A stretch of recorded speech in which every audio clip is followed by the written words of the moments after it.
আন্তঃরাষ্ট্রীয় সম্পর্কের অবনতির অপচেষ্টা করায় মেঘনা আলমকে গ্রেফতার করা হয়েছে।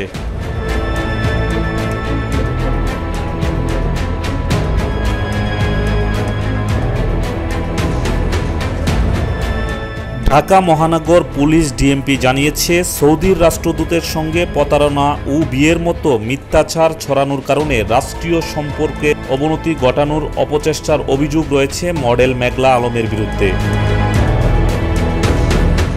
এদিকে মেঘলা আলম দাবি করে বলেন, আমাকে বিনা বিচারে জেলে পাঠানো হয়েছে। রাষ্ট্রদূত ঈসার সঙ্গে আমার সম্পর্ক আর কারো সঙ্গে নয়। সৌদির রাষ্ট্রদূত ঈসার সঙ্গে আমার বিয়ে হয়। ঈসা অভিযোগ করে বলেন, আমি নাকি তার বাচ্চা নষ্ট করে ফেলেছি। এটা মোটেও সত্য নয়। আদালতে এসব কথা বলেছেন মডেল মেঘলা আলম।